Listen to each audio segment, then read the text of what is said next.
This is Coca-Cola. So let's say you're out there in the world and you say, I get how this works for Samir. I get how it works for Robert. I know where to go for resources. But, I've got a brand or I've got an idea and I want to spread it. I want it to go viral. I just wanted to tell you a small case study about Coca-Cola, which had an idea. And they had a single focus goal. They really wanted to connect with teenagers globally. With the flagship brand, with Coca-Cola. And they wanted to do so through digital media. That was their hypothesis, is that we're not going to be able to connect with individuals globally unless we do it through digital media. Now, most companies at this point would say, okay, we've got our $350,000 marketing budget. Go give it to our marketing team. Go make your viral campaign. But instead of doing that, what they did was they divided the world up into 7 teams. And we said, we're giving you $50,000 each. And so you guys are all going to get this single focus goal and try and make an authentic, an organic viral campaign. You're not going to engineer it. You're not going to SEO this thing. You're going to have it authentic and organic. Now, what's interesting is that 6 out of the 7 groups failed in the sense that nothing really took off. And that's a very healthy, normal statistic. That's why rapid prototyping and failing faster is oftentimes sort of an MO that many people here in the Valley and other places are taking on because it allows you to start experimenting. The winner, though, of this was the Coke Happiness Machine. And I'm just going to show it to you. Let's see.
So I tell you this story because, let's see. Forrest, will you come put it up? Thanks. I tell you this story because even though they only spent $50,000 on that video, and they hit it in college campuses, not dissimilar to Stanford at finals time, thank you. And when people were really depressed and they had these hidden cameras and everything came out and it was all very authentic. It was authentic. It was a surprise.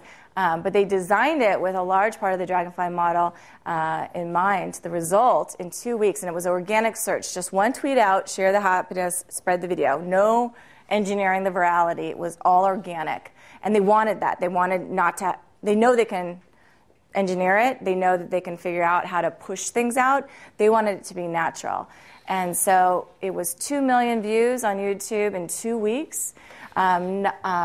it was global. 50% of the viewers were outside the US, and 70% of the blogs were non-English.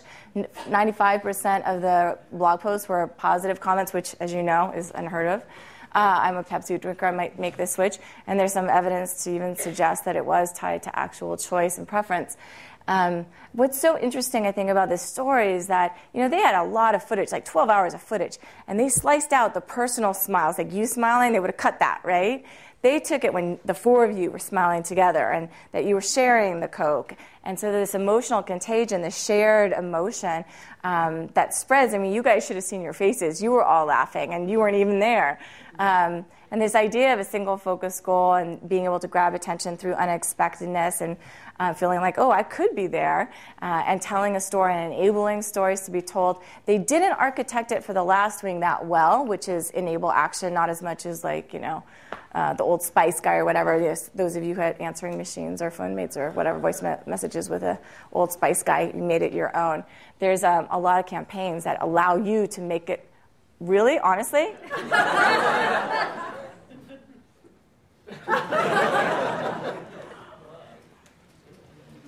All right, I'm letting you off the hook this time, but if I hear one ring, I'm diving in. Somewhere over there, you guys are on notice.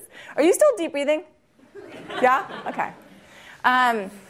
So this idea of how do you enable action, and it's led to a big campaign around open Coke or open happiness, I believe. And, there's a lot of companies right now that are doing a great job of making things open, including Open IDEO, which is, I think, a beautiful initiative.